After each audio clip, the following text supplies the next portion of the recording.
The Elder Scrolls universe can be classed as fiction, not only from our own perspectives as gamers and those interested in the lore of the series, but intrinsically. The whole universe is utterly fake. The Dragonborn, Tamriel, Nirn, Mundus are all part of one big dream, but that doesn't mean to say it's not real. In this video I'm going to attempt to definitively explain the Elder Scrolls universe from head to toe, in the most clear way that I possibly can. I'm not going to go into unnecessary detail about specific things, but there'll be plenty of wiki pages and videos on most of that already. This video is about explaining the universe, its creation, and its end in the most understandable way possible, going into as much detail as is needed to make everything seem clear. I have to say, this is probably the most complex video I've ever done, which acts as testimony to the fact that the Elder Scrolls universe is supremely complex. There will be timestamps in the description so you can navigate between the sections of this video. I'll split the video up in the following way. So the first part is going to be about the Inception, the second part will be called the Dream and Amaranth, the third, the creation of the universe, the fourth, Kalpas, and the fifth, the end times. The universe. The universe within the Elder Scrolls is named Albis, but can also be referred to more esoterically as the Tower, which is the description that is more important to us for the purposes of this video.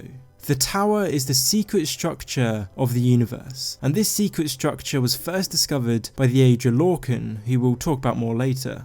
The term Tower stems from the notion that the Albis, the universe, is structured as a wheel. When this wheel is viewed from the side, it then resembles a tower. It is said that the secret the tower holds is that the self is divine. The idea of the self being divine links with the purpose of Nirn and Mundus. Mundus, by the way, is simply the planets and moons surrounding Nirn, the planet which the Elder Scrolls games take place on. Lorcan, as mentioned before, created Nirn. He did this to allow others to realise the truth about the universe, it being a tower and the self being divine. Lorcan, as an Ager, an original being if you will, was unable to achieve the state of being that the tower revealed, as one can only realise that oneself is divine through the realisation that death is cyclic and can be broken. As an immortal Ager, this was impossible for Lorcan. There was no possible way that he and the other Ager could experience the joy of mortals and expose it. Basically, the Ager are unable to pinpoint their own individuality. Nirn then was supposed to be a means to allow others to achieve liberation, as it is only through mortality that one can transcend boundaries and achieve Chim, that is, liberation and realisation of ultimate reality.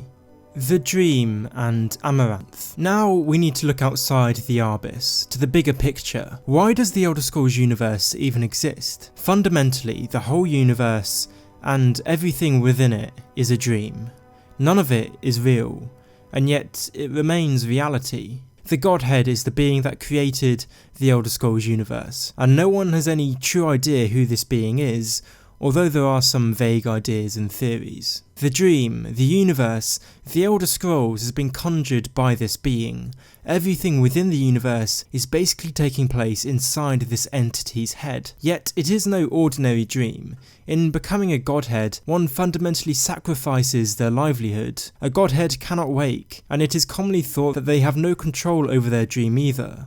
If the godhead was to wake though, it would mean the end of the dream. And someone who's become a godhead is said to have achieved Amaranth. Amaranth can only be achieved after one has achieved Chim, that is, they have realised that they are existing within the godhead's dream. After this realisation, they can potentially make their own dream, but it's incredibly unlikely anyone would be willing to do that. Creation of the universe and Mundus.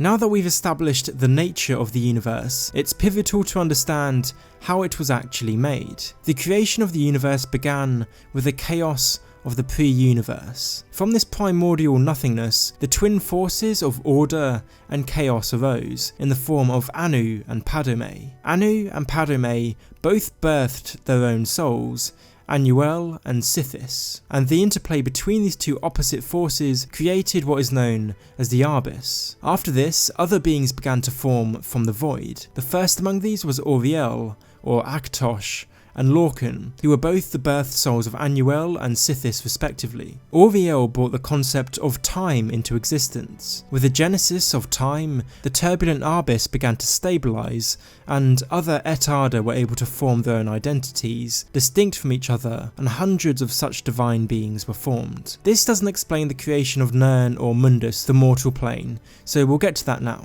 For all intents and purposes, Mundus refers to the heavenly bodies alone, as they themselves float in oblivion. The Mundus is a collaborative construct created by many divine beings. It was first conceptualized by Lorcan, as mentioned before, who then convinced other Etarda, except the Daedra, to assist him in its construction. Of these Etarda, Magnus became the architect, who drew up the plans for Mundus. Some of the Etarda gave parts of themselves entirely to the creation of Mundus. These became the 8 planets of Mundus, not including Nirn, the world the games take place on. They are also identified as the 8 Divines, or Aedra. Some Aedra gave themselves completely to their creation and became the Earthbones, or Elnafei, that form the substance and life of the final planet, Nirn. Typically, the Earthbones gave Nirn elements such as air or water. Soon after the planets had formed, Magnus became disgusted at what Mundus was, and so left for Aetherius, the realm from which the Aedra, the gods, originally came. His passage,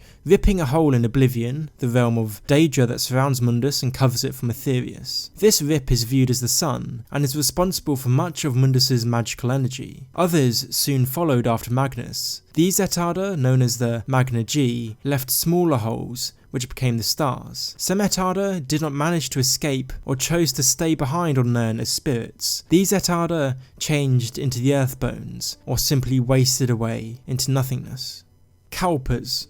Now, what if I told you that the creation of Mundus, that which I have just described, is actually only one way in which Mundus was created? This might seem silly, but there are actually various different combinations because of what are called Kalpas. A Kalpa is a period of time over which the world of the Elder Scrolls exists, and it is thought that at the end of each Kalpa, in other words, each cycle, the universe resets and every being assumes a different role. For example, the Dunmer demigod Vivek remarked that Molag Bal, a Daedric prince, was the king of the Drow in the last Kalpa. Now, the notion of the Kalpas is interesting, as the idea actually originates from Hinduism, and Kalpa is actually Sanskrit for eon. In Hinduism, a Kalpa lasts about 4.32 billion years. After this time, the universe is reset.